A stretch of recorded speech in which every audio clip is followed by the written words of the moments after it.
지금 이제 우리가 공부하고 있는 내용은 무엇입니까? 심리치유 두 번째. 네, 심리치유 두 번째인데, 이 두 번째는 뭐예요? 원인을 제거한다. 네, 그래서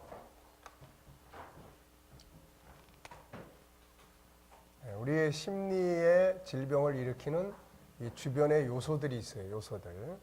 그래서 여기서는 우선 무기력,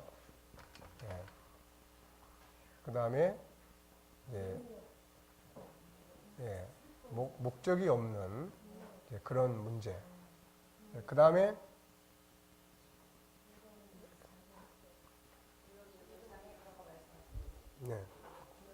자 이제 무목적의 문제예요. 그래서 무목적이 결국 무기력증에 빠지게 되고 그런 문제들을 만들게 된다. 그 다음에 이제 부정을 긍정으로, 부정적인 사고 구조가 바로 이제 모든 질병의, 심리 질병의 원인이 되죠. 그 다음에 이제 염려와 근심, 걱정. 그래서 이런 문제들을 이제 해소시키도록. 그 다음에는 이제 습관, 잘못된 습관. 그래서 요 5가지, 요거는 뭐 해야 됩니까? 하나, 둘, 셋, 4개. 이 4개는 이제 제거해야 될 부분들이에요. 그 다음에 이제 여기 2개가 더 있는데, 감정을 다스리고 자존감을 높이고.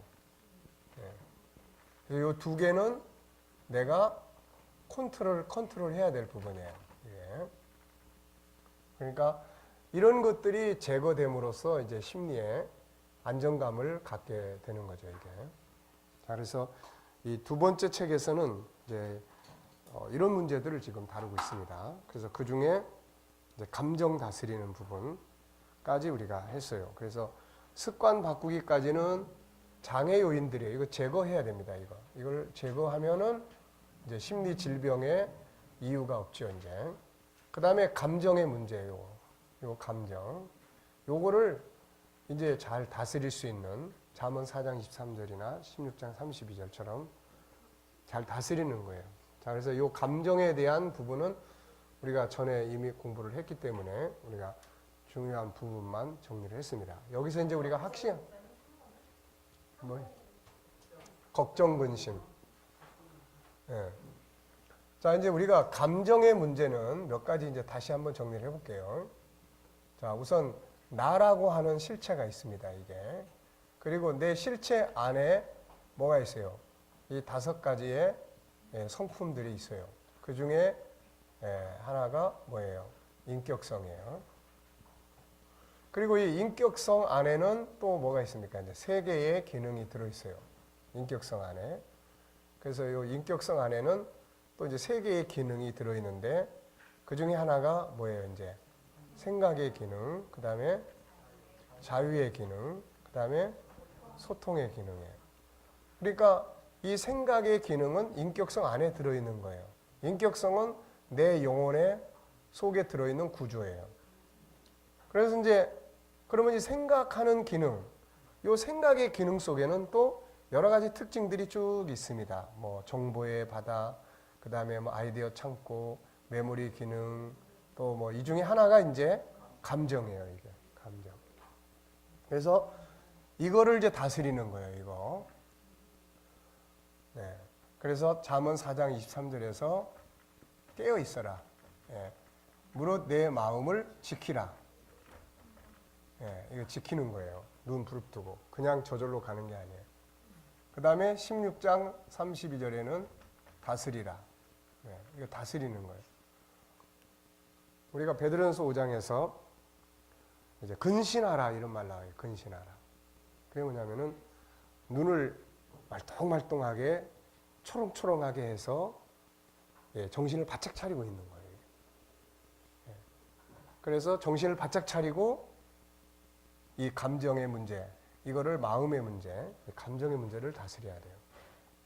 성령 안에서 물론 컨트롤하고 하는 영적인 통치 아래에서 이루어지지만 계속 강조하죠.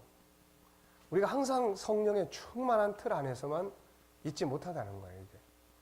그러니까 훈련과 성령의 감동이 같이 합쳐져야 되는 거예요. 훈련과 성령의 감동. 세상은 훈련 쪽에만 중점을 두는 거고 우리는 어느 쪽에만 중점을 둬요? 은혜 받으면 다 해결돼.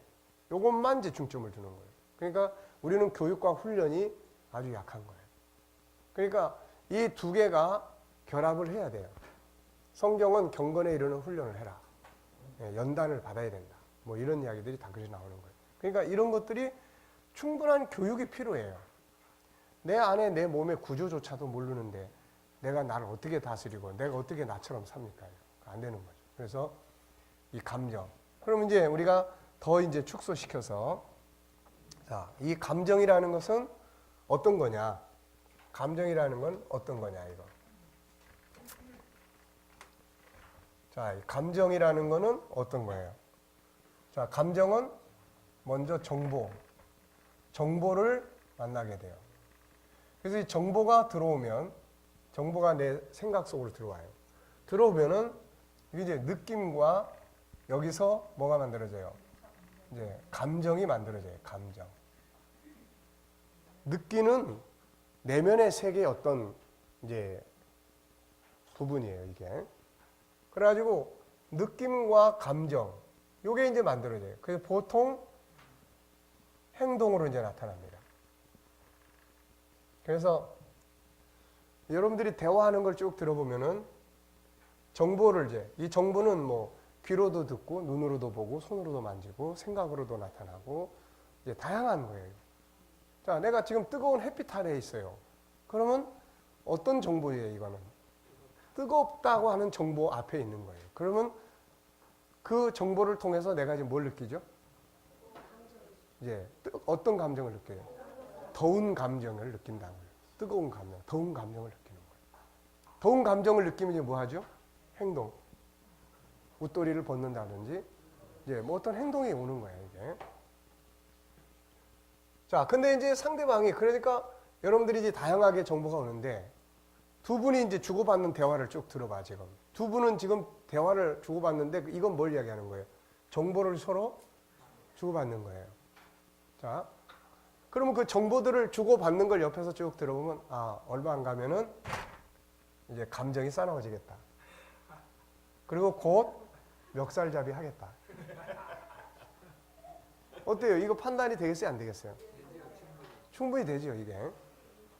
자, 그러니까 지금 대화를 쭉 하는 걸 들어보면 이제 이게 앞으로 30분, 1시간 뒤에 어떤 형태로 발전할 것인가를 대가 아는 거예요, 이거. 그러니까 상담을 할 때도 상대방의 하루의 일과를 어떻게 보내고 있는가를 그걸 쭉 뽑아보면은 이 사람의 감정이 지금 무기력하겠다. 아, 이 사람 감정이 지금 뭐 우울하겠다. 이런 거 느끼겠어요? 못 느끼겠어요? 알 수 있죠. 네, 이제 전문가가 조금씩 돼가는 거야, 이제.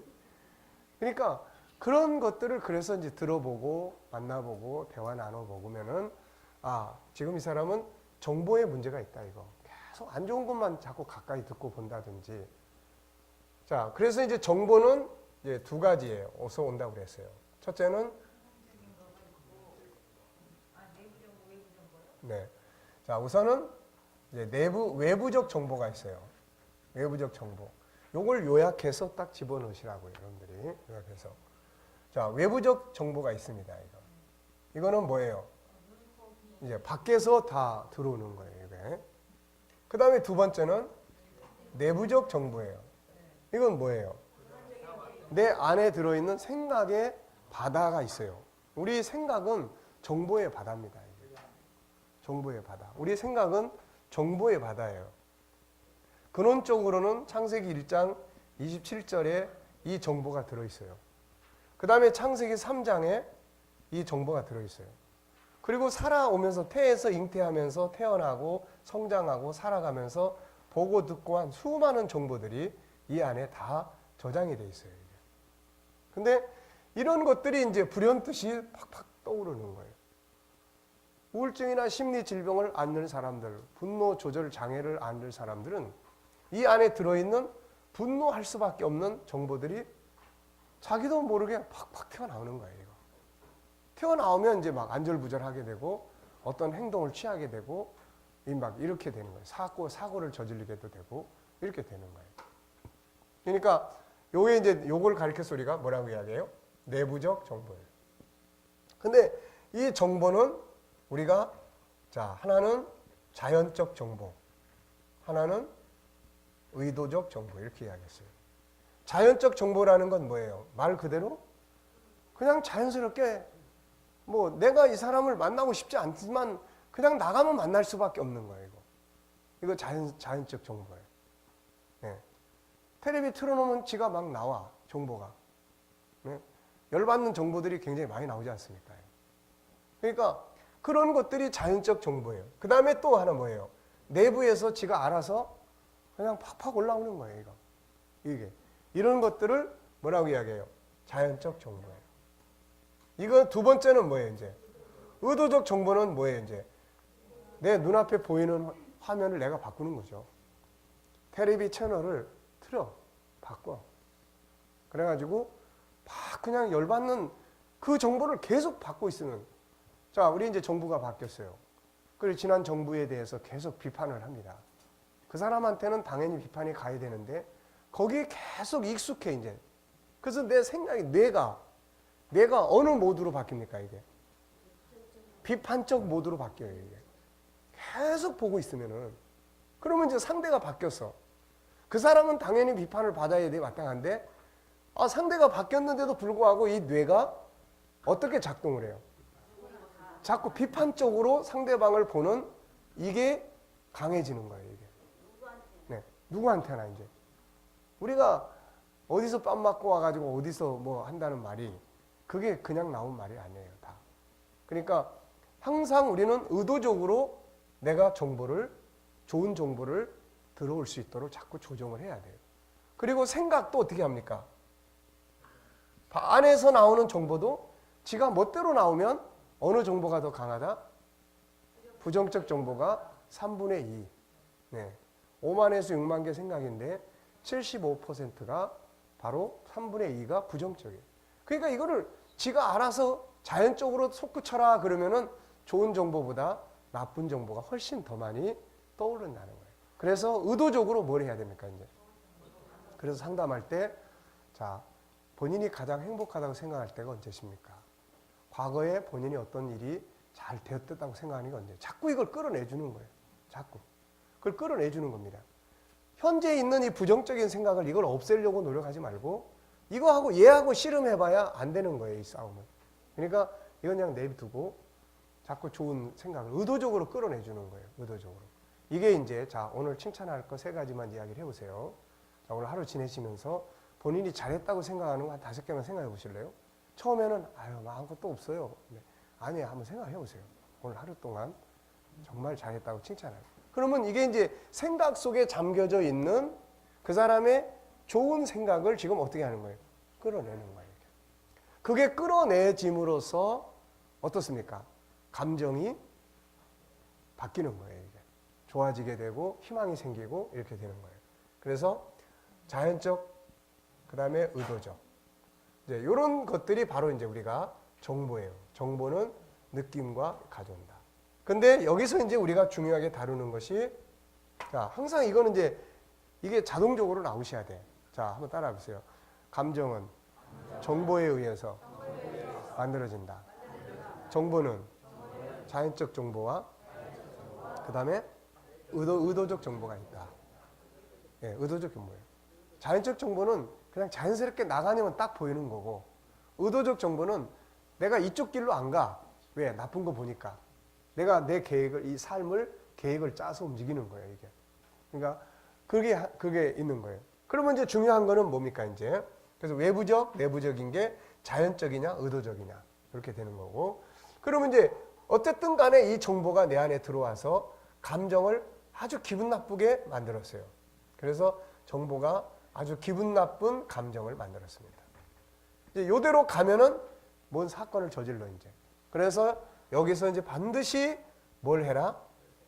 자, 여기서 잠깐 기법을 계속 훈련하고, 네, 훈련하고, 그리고 요 사이에 뭘 하라는 거예요, 이제? 해석을 하라. 이 정보에 대한 해석을 해라. 과거에 상처가 일어났으면은 그 상처에 대해서 어때요? 나한테 상처 준 사람이 상처가 있어서 그럴 거야. 열등감 치료에 대해서 책을 쓴 이제 학자가 자기 아버지가 자기한테 계속 화를 내고 소리를 지르고 그것 때문에 상처를 많이 받았어요.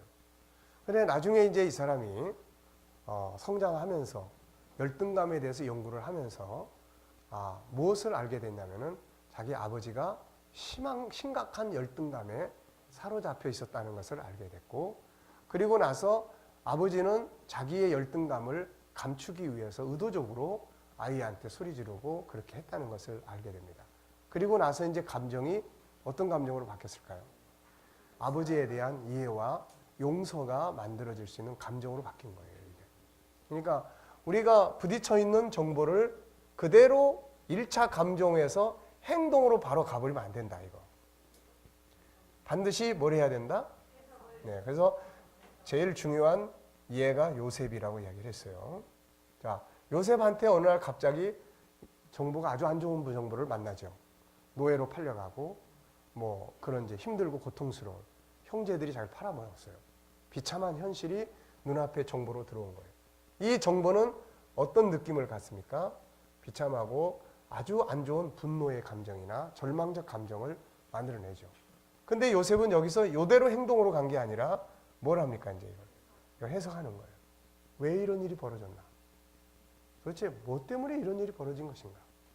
형제들, 나쁜 놈들, 이거보다는 뭔가 하나님을 믿는 사람이니까 하나님의 뜻이 작용하는 건 아닌가? 나중에 이제 알게 됐죠. 자기를 미리 보낸 것이 하나님 뜻이라는 걸 나중에 알게 됩니다. 그러니까 그렇게 해석을 한 겁니다. 해석을 하니까 여기서 두 번째 감정이 만들어져요.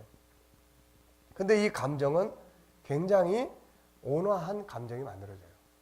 뭔가 희망을 가질 수 있는, 뭔가 모르겠지만은 뭔가 어떤 것에 대한 기대를 가질 수 있는 감정이 만들어져요. 이게 이제 행동으로 나타납니다. 그것이 노예의 삶에서 성공적인 삶으로 만들어지게 된 거예요. 이게. 그러니까 이거는 하여튼 굉장히 중요한 부분이니까 항상 이거는 그냥 우리가 암송을 해두세요. 그래서 상담할 때도 그렇고 우리 자신도 마찬가지예요. 옆에서 누가 계속 남 비판을 하고 그러면 그 정보를 계속 내가 수용을 하고 있으면은 나중에 내가 기분 나빠져요. 이거. 그럴 때 이제 좀 좋은 이야기 좀 합시다. 응? 좀 좋은 이야기 좀 합시다. 이렇게 이제 막을 수 있는 거예요. 이게요, 나는 내 입에서는 남의 비판하는 말을 한마디도 안 했어요. 그런데 옆에서 계속 비판하는 소리를 들으면 뇌가 그걸 자꾸 입력을 시켜요. 이게. 내 뇌가 계속 입력을 시킵니다. 그럼 나는 한마디도 안 했는데 나는 이제 내 생각이 그런 잘못된 비판적인 말들로 생각이 꽉 차는 거예요. 그럼 막 기분이 안 좋아. 짜증도 나고. 이렇게 되는 거예요, 이게. 그러니까 우리가 정보를 차단할 건 차단하고 또 가까이 해야 될 정보는 가까이 하고 그게 내 삶을 다스리는 삶이에요. 내 삶을. 근데 우리는 그냥 끌려가는 거예요. 끌려가. 계속 하는 대로. 뭔가 이렇게 끌려가는 거예요. 이게. 내가 다스리는 게 아니에요. 시간도 내가 시간을 정해서 시간을 컨트롤하고 다스리는 게 아니라 그냥 흘러가는 대로 끌려가는 거예요. 그러면서 야, 오늘 하루 뭐 했지 이거? 글쎄 한 것도 없는데 왜 이렇게 피곤하지? 이렇게 되는 거예요. 이게. 그래서 다스리는 자와 다스림을 받는 자. 창세기 1장 28절은 다스리게 이야기를 한 거예요. 자, 그래서 이제 이 감정의 문제를 다룰 때는 이 부분 어려운 거 없죠? 네. 어찌 대답들이 자, 어려운 거 없죠? 네. 그래서 감정은 내가 우울한 감정. 자, 사랑하는 사람이 돌아가셨어요. 그러면 우울한 감정이 오겠어요, 안 오겠어요? 당연히 오죠. 그럼 우리는 그분은 이제 우울한 감정에서 슬퍼하고 애통해하고 그러죠. 당연한 겁니다. 그럼 이제 우리는 어떻게 해야 됩니까? 이제 울도록 내버려 둬야죠. 어느 순간만큼은 내버려 둬야 돼요. 거기서 자꾸 차단시키면 안 돼요. 그게 안에 쌓입니다, 이게. 그러니까 충분히 울게 하고. 그런데 이제 그게 하루 이틀 3일이 지났는데도 계속 그 감정에 매여서 다른 게 손에 안 잡히는 거예요. 이 기간이 이제 오래 가면 이 우울한 것이 학습이 되기 시작을 해요. 이제 학습이 되기 시작하는 거예요. 그러니까 좋은 상황이 있는데도 전혀 기쁨이 안 생겨요. 그러면 이제 이게 나중에 우울증 병으로 가는 코스예요. 그러니까 어느 단계가 되면은 스스로가 그 감정을 바꾸기 위한 노력을 해야 됩니다. 이거 삶의 패턴을. 다윗이 그랬잖아요. 자기 아들이 죽었다는 소식을 듣고 계속 하루도 울고 그 다음 날도 울고 바깥 정사는 돌아보지도 않고. 그러니까 나중에 이제 그 소아 장군이 와서 뭐라고 그랬어요? 왕이요, 이대로 계속 계시면 왕의 장수들이 다 떠납니다. 왕이 이러고 계시면 안 됩니다. 그래가지고 다윗이 이제 감정을 바꾸죠. 그래가지고 그 과정은 의도적으로 자기가 바꾸는 거죠. 의도적으로. 그러니까 이제 그런 부분들을 우리가 잘 다루는 것이 아주 중요합니다. 자, 아시겠죠? 그래서 앞에 있는 것, 이제 요 부분들, 목표가 없는 문제, 부정적인 것, 걱정, 근심, 그 다음에 습관, 이런 건 제거해야 될 부분이에요. 그 다음에 감정 다스리기, 자존감 높이기, 요거는 내가 컨트롤을 해야 될 영역이에요. 그래서 요 두 가지는 다스리고 컨트롤하는 훈련을 해야 되고, 앞에 부분들은 제거하는 훈련을 이제 해야 됩니다. 이거. 자, 그러면 이제 책을 한번 보시죠. 자, 15장입니다. 자존감이라고 하는 건 어디서 발생하는 거죠? 자존감이라고 하는 것은 유일성의 첫 번째 조건에서 발생하는 거예요. 네, 존귀함의 영역. 이건 뭐 누가 가르쳐주나 안 가르쳐주나 5가지 성품은 본능적으로 밖으로 표출이 돼요. 본능적으로 표출이 됩니다. 자, 대화를 나누실 때 옆에 사람들이 내 대화를 잘 들어주면 기분이 어떻죠? 그건 뭘 이야기하는 거예요? 그게 지금 존중이 여겨주고 있다는 거죠. 근데 한참 신나게 이야기하는데 옆에서 그걸 말이라고 하고 있어 지금? 그럼 그만하지. 딱 끊어버려. 그러면 이제 어떻죠? 이제 기분이 확 나빠지는 거예요. 그리고 속으로 지가 뭔데? 네, 지는 뭐가 잘났다고. 그러니까 그런 것들이 바로 누가 안 가르쳐줘도 다 아는 존귀함에서 나오는 본능이에요. 그런데 이 존귀함에서 나오는 본능을 우리가 자존감, 자존심 이렇게 이야기를 한다고 그랬죠. 그래서 자존심과 자존감의 차이는 뭐예요? 자존심은 다른 사람으로부터 나의 존엄성이, 존귀함이 인정되기를 바라는 마음이고, 자존감은 내가 스스로 나를 존귀하게 인정해 줄 수 있는 능력을 말하는 거예요. 그러니까 자존감이 높아야 됩니다. 자존심이 높아지면 상처를 많이 받고 상처를 많이 줘요. 네. 그러니까 이런 문제들을 우리가 대수롭지 않게 생각하면 안 됩니다. 심리 질병을 앓는 사람들은 대부분 자존감이 떨어져서 심리병이 생기고, 반대로 심리병이 생김으로 자존감이 낮아지는 거예요. 그러니까 자존감이 한없이 떨어져. 계속 무시만 당해. 그러면 이제 어떤 감정이 생기죠? 회사에서도 무시당해. 무시를 당하니까 이제 무슨 감정이 생겨요? 우울해지고 화나고 때려치고 싶은 감정이 생기는 거예요. 네. 그래가지고 이제 집에를 갔어. 집에 갔더니 또 이거 부인도 무시하고 아는 척도 안 해. 애들은 집 방에 들어가가지고 나오지도 않고 강아지만 나와서 꼬리 흔들고 있고. 네. 그러면 이제 어떻죠 이제? 네. 내가 지금 누굴 위해서, 뭘 위해서 내가 살고 있나? 네. 그리고 이제 집 밖으로 나가가지고 이제 어디로 갑니까 이제? 한강으로 가는 사람도 있지만 이제 여우들이 사는 집으로 가. 구미호. 네. 이런 집에 딱 가면은 어떻게 합니까 이제? 절대로 무시 안 해요. 아무리 보잘것없이 생겼어도 회장님, 사장님, 오빠. 네.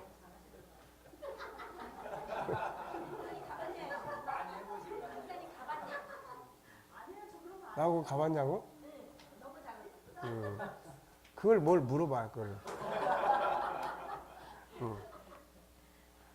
그런 다음에 이제 한강으로도 가고 그러는 거예요, 이제. 자, 그러니까 살고 죽느냐 하는 것이 사람의 자존감에 달려 있는 거예요. 그러니까 자존감을 키워야 됩니다, 이거. 그래서 낮은 자존감의 원인과 치유 방법, 영적 치유와 일반적 치유. 항상 모든 것은 영적 치유와 일반적 치유예요. 그래서 자, 뒤로 넘어가겠습니다. 258페이지. 이것도 우리가 다 공부한 부분이니까. 자, 자존감과 자존심의 차이점 이야기했죠. 자, 자존감이 높은 사람과 낮은 사람의 차이점. 자존감이 높은 사람은 이제 이런 형태예요. 뭐 자기 신체나 삶의 만족도가 높고 원만한 대인관계 형성이 되고 리더 역할을 잘하고 인정이 많고 자신감이 있고 성공에 대한 확신이 있고 어떤 상황 앞에서도 긍정적이며 담대하고 자신감을 갖고 자신감이 높은 사람은 나는 유능한 사람이다. 내게 맡겨진 일을 잘해낼 수 있다. 자기를 사랑합니다. 다른 사람을 인정하고 존중해요. 남과 비교하지 않고 자신의 목적을 향해 묵묵히 갑니다. 다양성을 인정해. 여유가 있어요. 누가 뭐 비웃거나 말거나 별로 신경 안 씁니다. 그럴 때 저 사람 무슨 집에 뭐 싸우고 나왔나? 왜 저래? 그러고 끝나버리는 거예요. 자존감이 낮은 사람. 네, 자존심이 강하죠, 이제. 자존심. 부끄럽게 생각합니다. 외모에 열등감을 많이 높여요. 감성이 낮습니다. 다른 사람이 나를 어떻게 볼까? 신경을 무지하게 많이 씁니다. 부정적인 생각과 행동하게 되고 자기에 대해서 학대하기 시작하고 대인 기피를 하게 됩니다. 쉽게 화를 잘 내요. 자기를 감추기 위해서요. 무기력증이나 열등감이나 우월감에 빠지기 쉽습니다. 분노하고 우울증이에요. 자존감이 낮은 사람은 자신감이 없죠. 무기력에 빠집니다. 용기도 나지 않고 의욕도 없어요. 무슨 일이 잘 풀리지 않으면 거의 자동적으로 쉽게 포기해요. 아, 안 되는구나. 역시 난 안 돼. 이런 거죠. 지나치게 자기 비하적이에요. 자존감이 낮아지면 자존심만 커집니다. 뭐 자존감이 낮은 사람에게 다음의 특징들이 나타나요. 이런 지나칠 정도 애쓰고 외모, 학벌, 명예 등에 집착하고 자신을 존중하지 못하고 자신을 비난하기 실제. 그러니까 실제적인 삶보다는 누군가를 의식하는 거예요. 두고 봐. 내가 본때를 보여줄게. 그래가지고 출세도 그 사람 때문에 하는 거예요, 지금. 내가 성실하게 살아가는 열매가 아니라 누구한테 그냥 한번 본때를 보여주려고 그냥 죽으라고 이래가지고 올라간 다음에 이제 한번 본때를 보여주는 거예요. 자, 쭉 읽어보시면 되고. 그 다음에 이제 자존심의 위험성입니다. 이 자존심의 위험성은 이건 굉장히 문제가 심각해요, 이거. 자존심이 커지면. 그래서 하고 싶은 거 제대로 못하고 엉뚱한 일을 저지르고, 예, 그렇습니다. 그래서 남에게 인정받으려고 애를 쓰고 강한 척 하려고 하고, 예, 이런 문제들이 쭉 있어요. 또 가인과 아벨, 또 뭐 다윗과 사울, 다 이런 사람들, 다윗이나 가인이나 알고 보면 자존감이 굉장히 낮은 사람들이에요. 자존감이 높은 사람들 같았으면 다윗과 사울 같은 경우도 뭐 다윗을 만만이라고 하거나 말거나 어차피 내 신하니까 상관없는 거예요, 이게. 근데 자존감이 굉장히 낮다는 거예요, 이 사람. 이 사람을 연구를 해보면 뭔가 이제 그런 내면에 자존감이 낮을 수밖에 없는 이런 배경들이 있어요, 이게. 그러니까 그런 것들이 결국 이 사람으로 하여금 굉장히 남을 의식하게 만들고, 어떻게 보면은 우리가 그 사람이 왕으로 선택을 받을 때 굉장히 자기를 낮추고 부끄러워했어요. 이것이 하나님 앞에서 겸손한 이야기로 나타날 수 있지만은 심리학적으로 보면은 어떤 열등감이나 자기 대인 기피증 상태나 이런 데 굉장히 심각한 상태로 많이 빠져 있을 수 있는 가능성이 커요, 이게. 네, 자신감의 결여라든지 이런 부분들이. 그러니까 단순한 겸손과 그런 것들을 피하려고 하는 이런 것들은 전혀 다른 거예요, 이게. 자, 낮은 자존감은 어떻게 만들어집니까? 자, 본질적인 문제는 이제 뭐예요? 어디서부터 출발합니까? 역시 창세기 3장이에요, 이거. 항상 본질적 문제 여기에요. 한번 가만히 빠져놓고 보세요. 인간은 앞에서 공부한 것 같이 본래 최고의 자존감을 가질 수 있는 존재로 창조됐습니다. 하나님 앞에서, 만물 앞에서, 사람과 사람 앞에 자존감을 가질 만한 충분한 능력을 가지고 태어났죠. 그게 바로 뭐예요? 하나님의 형상이에요. 하나님의 형상은 이보다 더 자존감을 높일 수 있는 건 없어요. 네. 세상에 하나님보다 높은 자가 없어요. 그 하나님의 형상을 가지고 있는 거예요. 그러니까 모든 만물이 그 형상 앞에 굴복하도록 돼 있는 거예요. 그러니까 최고의 자존감을 가질 수 있는 그런 형태를 우리 인간은 가지고 있는 겁니다. 그러니까 이거를 회복하면 자존감이 높아지는 거고, 이거를 잃어버리면 자존감이 한없이 낮아요. 왜? 내부적인 것으로 비교하는 게 아니라 외부적인 것들로 비교하기 시작을 하기 때문에 자존감이 한없이 떨어지는 거예요, 이거.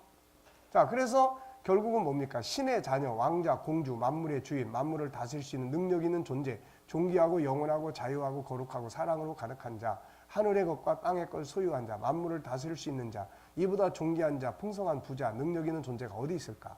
없는 거예요. 이 속에서 인간은 스스로 존귀함에 대한 본능을 가지고 있고 이걸 살고 싶어하고 인정받고 싶어 하는 거예요.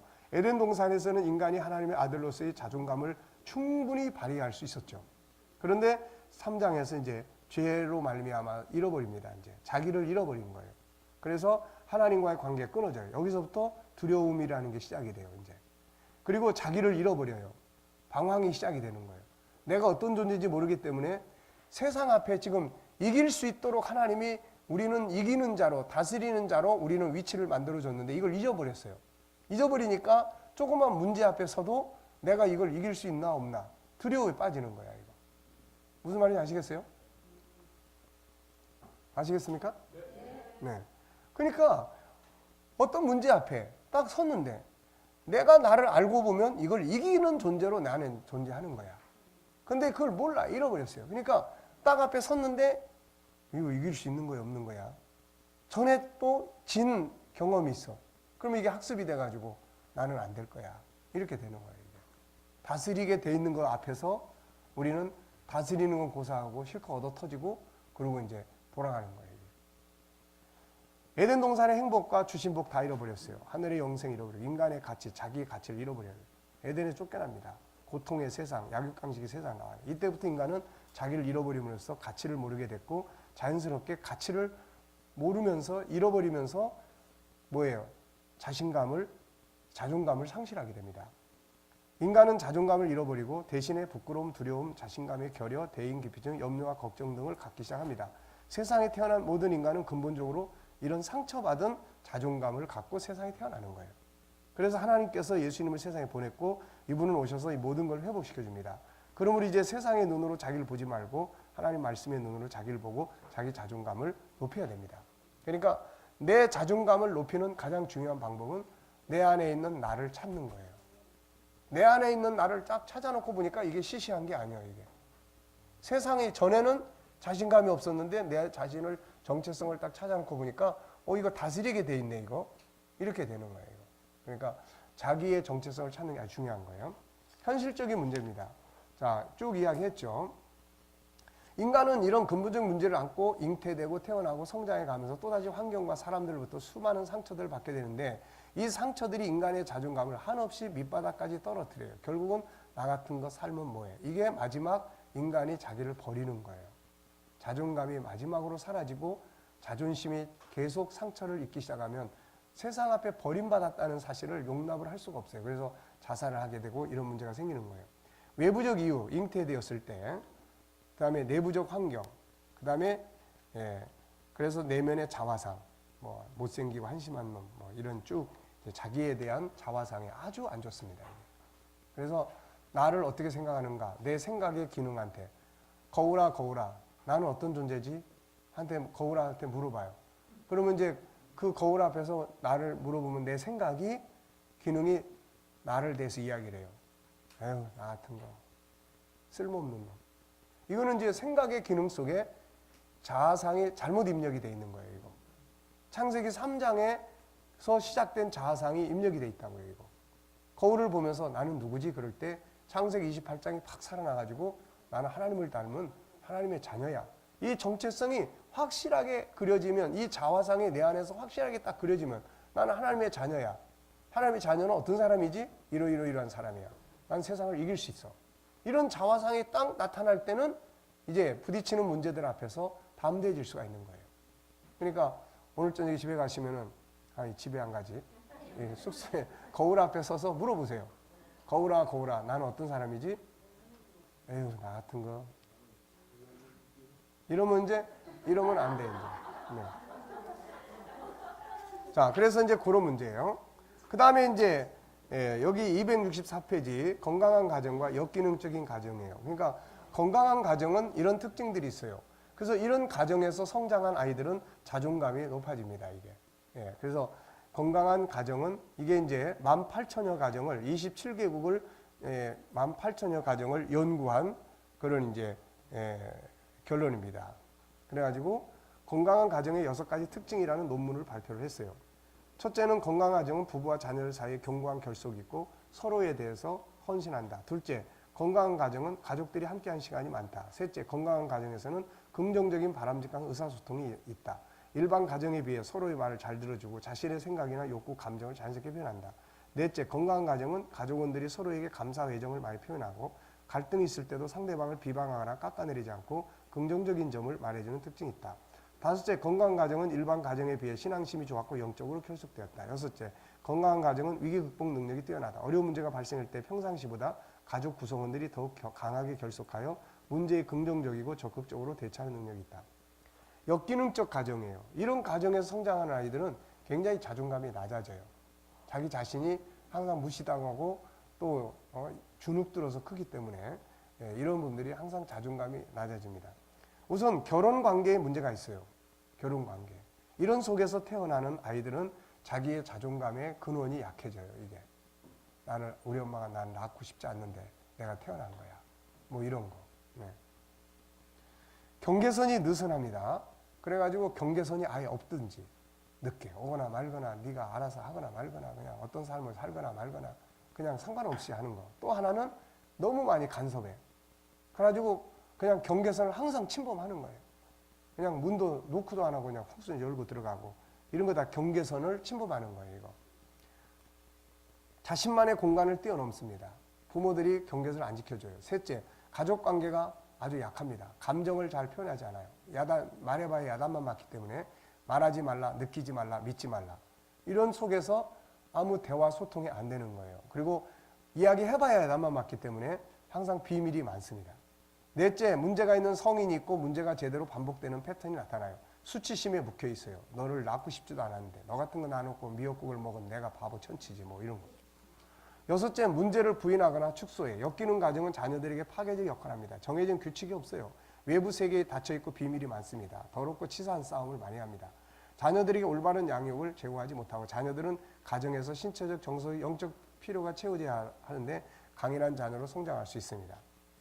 자, 치유 방법입니다. 이제 자존감을 어떻게 그러면 우리가 다뤄갈 수 있느냐. 우선 영적 치유입니다. 영적 치유는 뭐예요? 자존감의 본질을 이해해야 돼요. 자존감의 본질은 어디서 나온다고 그랬어요? 자, 자존감의 본질은 세 개에서 나옵니다. 세 군데서 나와요. 세 군데서.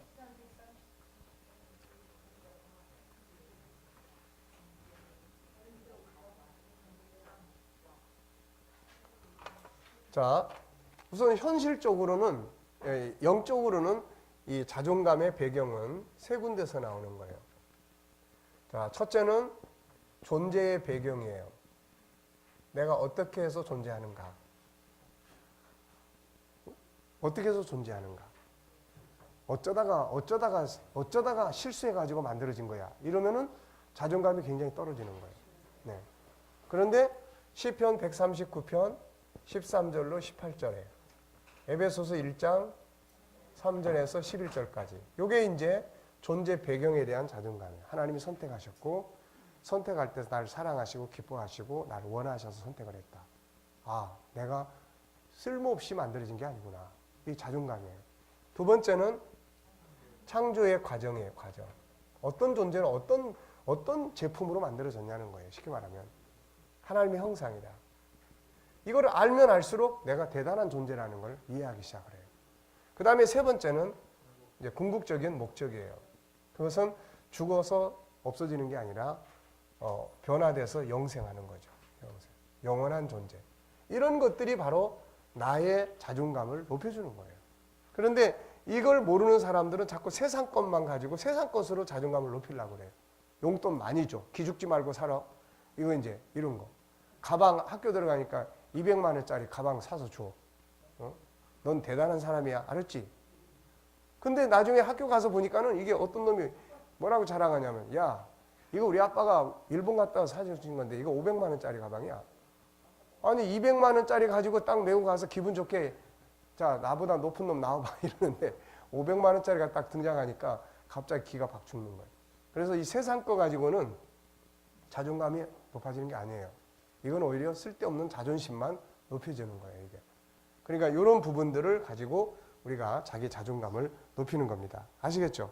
그래서 이런 말씀들을 어떻게 해야 돼요? 계속 암송하고 묵상해서 이게 내 뇌를 지배해야 돼요. 그래서 나는 누구야 그럴 때 제일 먼저 딱 그게 떠올라야 된다고요. 그러면은 딴 사람이 무시하거나 말거나 몰라서 그러는 거지 뭐. 예, 이렇게 되는 거예요. 두 번째, 하나님과 하나 되라는 거죠. 하나님과 하나 되는 거. 예, 자존감이 높아지기 위해서는 영적인 방법들입니다. 이거 존재의 배경을 알아야 되고 하나님과 하나 되라. 그 다음에 이제 269페이지에 보면 영적 치료를 해야 돼요. 치료. 영적 치료는 두 가지로 이루어집니다. 내 안에서 부정적인 생각을 끌어내는 사탄의 역사를 기도로 물리치는 거죠. 부정적인 면을 생각나게 해서 나의 길을 꺾어놓으려고 합니다. 너 같은 게 별 수 있어. 봐. 모두 너를 버렸잖아. 죽어라 죽어. 이런 거예요. 이런 것들을 이제 예수 이름으로 이제 쫓아내는 겁니다. 그리고 십자가 의지하는 거죠. 주님을 강력하게 초청하고 의지해야 한다. 성령으로 충만해야 한다. 그래서 저는 당신이 필요합니다. 십자가에 대한 확실한 의지. 이런 것들이 자존감을 치료하는 거예요. 이게 상처받은 자존감을. 자, 넘어가겠습니다. 자, 16장은 이제 일반적 방법들을 이제 소개를 합니다. 일반적 방법들을 소개를 해요. 그래서 앞부분에서는 이제 영적인 방법을 다루는 거고 여기서 이제 일반적 방법을 이야기를 합니다. 자, 그래서 자존감을 높이기 위해서 두 번째로 6단계의 과정을 공부한다. 첫째, 낮은 자존감에서 비롯된 문제들을 인정하고 변화되기를 소원해야 한다. 예, 일반적인 방법들이에요. 그래서 내가 낮은 자존감이 많이 낮아 있다. 그렇다면은 이거는 우리 모두가 다 가지고 있는 문제인데 여기서 내가 변화를 시도해야 된다. 자존감을 높여야 되겠다.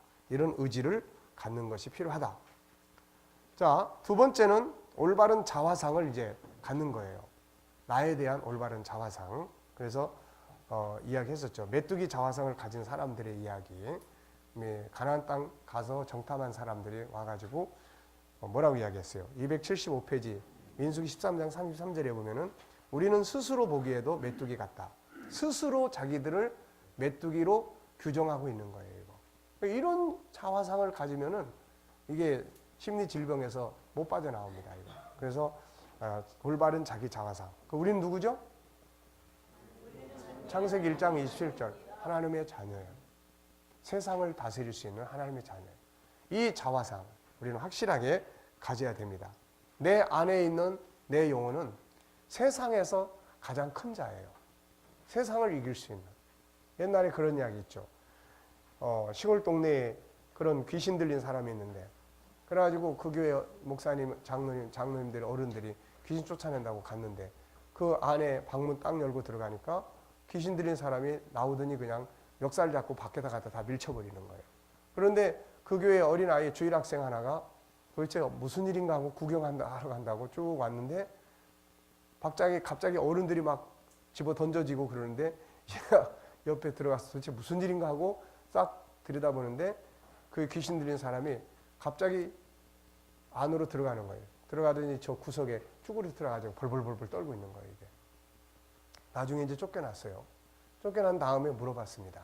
왜 교회 어른들이 갔을 때 그런 현상이 나타났고 왜 이 아이가 들어갔을 때 그렇게 행동을 했느냐 물어보니까 이런 이야기 하는 거예요. 갑자기 문을 열고 여러 사람이 들어오는데 웬 조그만 꼬맹이들이 여러 사람이 우르르 들어와서 그냥 밀쳐서 내 밖으로 보냈다는 거예요. 근데 그 다음에 굉장히 큰 거인이 들어오더라는 거야. 그래가지고 자기가 도저히 감당할 수 없는 거인이 들어와서 그렇게 한쪽에 그렇게 쭈그리고 앉아서 벌벌 떨었다는 거예요. 그러니까 이게 뭐냐면은 아무리 우리가 외부적으로는 목사고 장로고 하지만 영적으로는 어린아이일 경우가 있어요. 이런 경우에는 마귀가 우리를 우습게 봐버려요. 그런데 아무리 어린아이들이라도 옛날에 요즘 애들은 덜 그러지만 옛날에는 아이들이 굉장히 신령한 은혜에 부흥회들 하다 보면은 굉장히 은혜에 강했어요. 이게. 그러니까 이런 애들은 아이는 외적인 건 어린아이인데 내면의 세계는 어른이에요. 거인이에요. 이거. 그러니까 이길 수 있는 거죠. 이게. 그러니까 우리가 우리 안에 있는 하나님의 정체성을 바르게 이해를 하면은 내 안에 세상을 이길 거인이 들어있다는 거예요. 거인이. 그런데 우리는 모르는데 내 안에 잠든 거인을 깨워라. 네, 라빈슨 같은 사람은 그런 책 제목을 가지고 네 안에 거인이 들어있어. 그걸 깨워야 돼. 그 거인이 잠자고 있어. 그걸 깨우라는 거야, 이거. 물론 그 사람도 이제 크리스찬입니다만은, 그러나 어쨌든 간에 그런 부분들이에요. 그러니까 우리 안에는 사실 하나님을 닮은 거인이 있는 거야. 세상을 다스릴 수 있는 거인이 들어있는데 이 거인이 지금 자기를 잃어버린 거예요, 이게. 그러니까 이런 골리앗 앞에 다윗이 섰을 때 다윗은 그 골리앗을 능히 이길 수 있는 자신감을 갖고 하나님을 의지하고 그러고 나간 거 아닙니까, 이게. 그러니까 그런 것들이 이제 필요한 거죠. 그래서 피그말리온 효과라는 거, 이거 뭔지 아시죠? 그래서 이런 것들을 가지고도 사람들은 이런 피그말리온 효과를 가지고 교육학에서 적용을 하니까 얘들이 천재로 인정을 해주니까 성적이 뛰어나진다는 거죠, 이게. 예. 그러니까 이런 문제들이 바로 우리가 알아야 돼요. 근데 피그말리온은 사실 헬라 그리스 전설입니다. 전설의 이야기예요, 이거는. 근데 우리는 그게 아니고 실제를 가지고 있는 거예요. 하나님의 형상이라고 하는 실제. 그러니까 우리가 하나님의 자녀라는 말은 수도 없이 하고 사는데 실제로 하나님의 자녀의 정체성을 못 느끼고 산다는 거죠, 이게. 그러니까 맨날 세상에 가서 하나님의 자녀가 아닌 사람처럼 살고, 그리고 맨날 얻어 터지고 그냥 굴복하고 타협하고 그러면서 와서 아버지 도와주세요 이러고 있는 거예요, 이게. 네. 그러니까 이런 부분들에 대해서 우리가 잘 이해를 하시면 됩니다.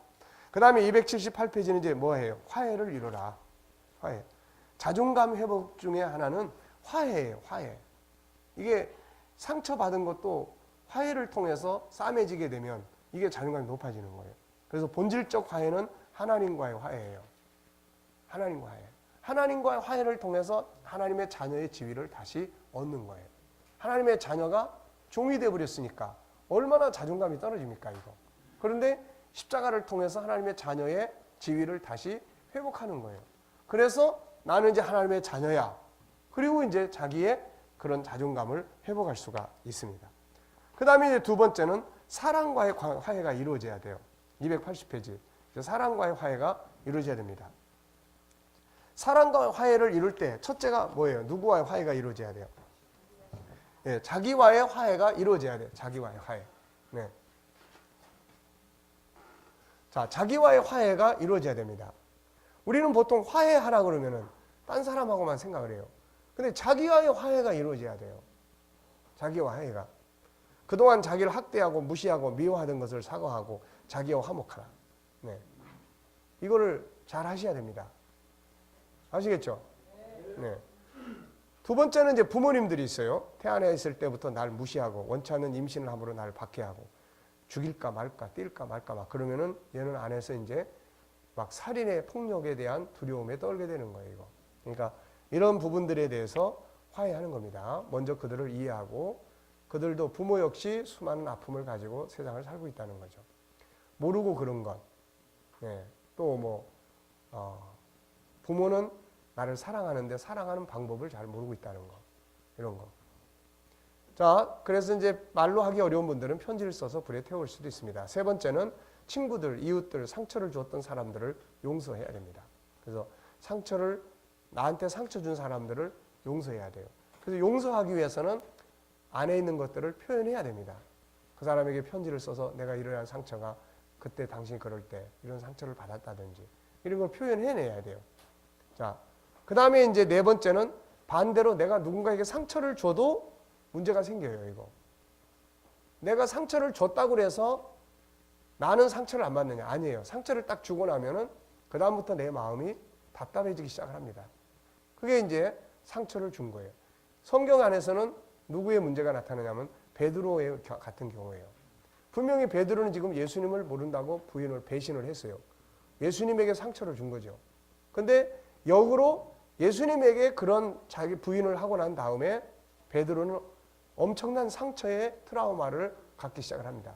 밖에 나가가지고 막 엄청 울면서 통곡을 했어도 그게 지워지지 않고 없어지지 않아요. 어떤 상태들이 됐을 것 같아요? 자, 우선 자기에 대한 뭐가 있겠습니까? 분노가 있죠. 분노가. 하루 그 전날 저녁에 내가 예수님을 위해서 목숨까지 버리겠다고 한 그 생각까지 하면 막 돌아버릴 것 같은 거예요. 그런 자기가 그 수많은 사람들 앞에서 예수님을 내가 알면 저주를 받는다고 했다고 하는 사실 앞에서 막 엄청난 분노가 일어날 거예요. 그 다음에 다른 사도들이나 다른 형제들을 볼 면목이 있겠어요, 없겠어요? 없습니다. 이제 대인 사람을 기피하기 시작하는 거예요. 기피하기 시작해요. 그 다음에 뭘 할 수 있는 용기가 나겠어요, 안 나겠어요? 안 납니다. 무기력에 빠지기 시작하는 거예요. 그래서 이걸 치료하기 위해서 사실 예수님이 오셔가지고 네가 나를 이 사람들보다 더 사랑하느냐고 3번씩 물은 겁니다. 이게. 이 말을 바꿔 말하면 이런 거야. 베드로야, 네가 날 사랑하는지 내가 알아. 근데 네가 그날 그렇게 했을 때 네가 네 본 의도가 아니야. 난 그걸 알아. 네 날 사랑하지. 이 사람들보다 더 사랑하지 않냐. 이걸 이제 물으심으로써 베드로의 내면의 세계를 치료하신 겁니다. 이게. 그러니까 그 시간 이후로 베드로는 용기를 낼 수 있었을 거고 이제는 자신감을 다시 가지고 그래서 나중에 이제 결국 십자가에 거꾸로 매달려 죽는 이런 게 된 겁니다. 이게. 그래서 내가 단 사람에게 상처를 줬으면 찾아가서 사과해야 돼요. 그래서 이런 것들이 이제 화해를 통해서 뭐가 됩니까? 내 자존감을 회복시킬 수 있는 거예요. 그걸 그냥 내비두고 있으면 그게 계속 상처가 돼가지고 자존감을 떨어뜨리는 요인으로 계속 작용을 하는 거예요. 이게. 뭔가 꺼림칙한 이게 계속 안에 있는 거예요. 이게. 자, 그 다음에 4번째는 자신의 성공을 절대적으로 확신하라. 반드시 이건 물질적 성공만이 아니에요. 삶에 대한 인생에 대한 성공입니다.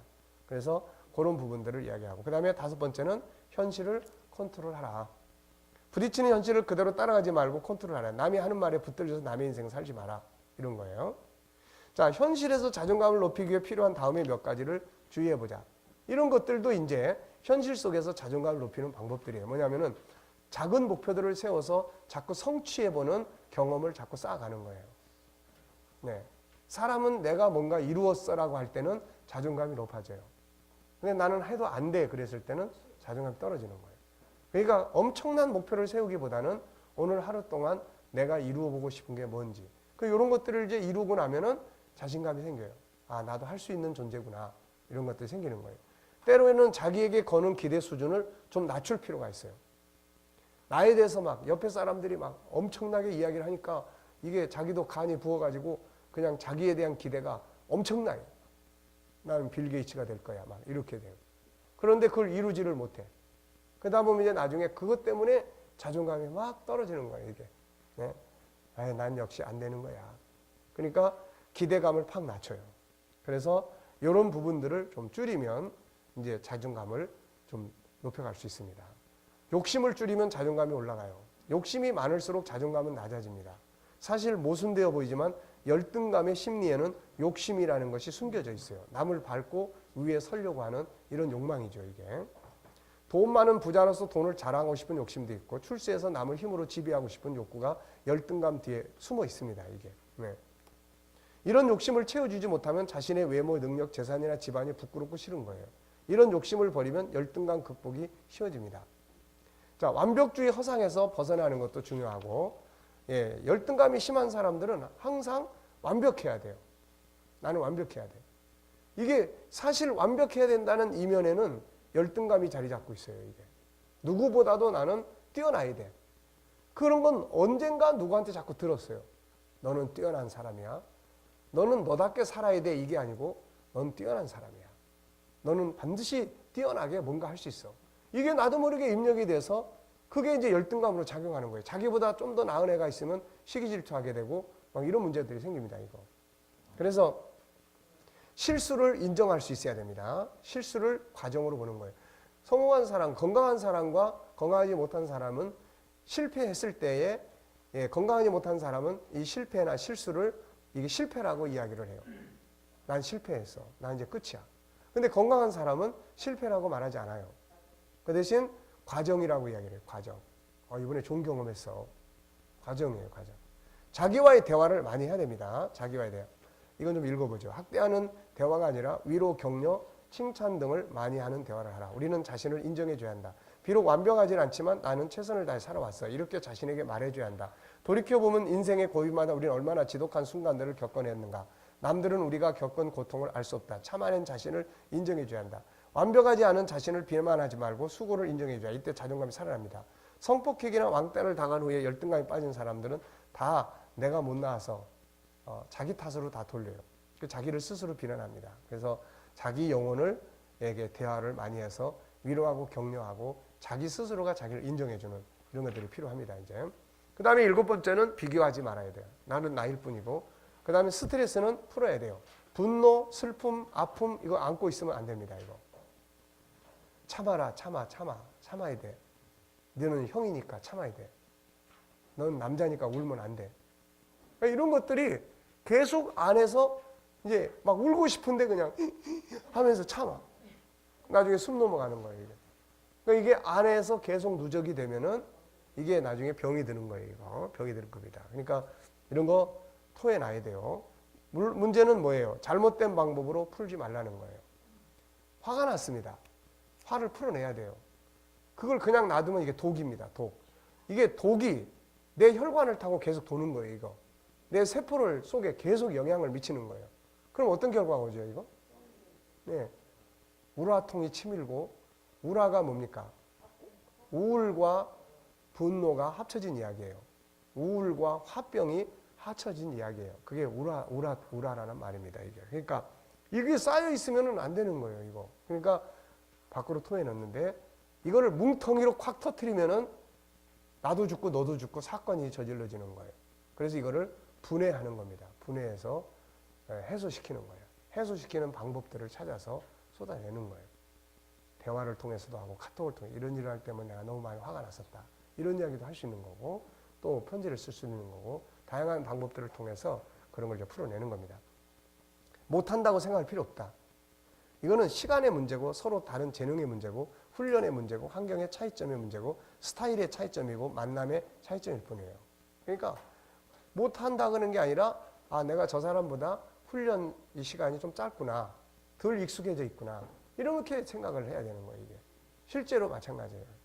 세상을 이해해야 됩니다. 세상은 모두 아픔을 가지고 산다는 거. 서로 다른 사람들이 다름으로 살고 있다는 거.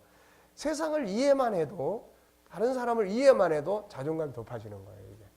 네. 받아들여라. 때로는 현실을 그대로 받아들이는 거. 자기를 사랑하고 신뢰해라. 이런 것들이 이제 현실 속에서 자존감을 높이는 작은 방법들이에요. 이게. 그 다음에 생각하고 외치고 행동하고 반복하고. 자, 계속 이야기합니다. 생각. 그 다음에 언어로 외치는 거. 여러분들이 자기를 어떻게 변화시키고 싶은지 있으면은 그걸 계속 외치는 거예요. 이거. 자, 행동, 반복과 습관. 자, 이렇게 해서 이제 일반적인 방법들을 정리를 했어요. 총 6가지. 첫째는 뭐죠? 첫째는 뭡니까? 네, 첫째는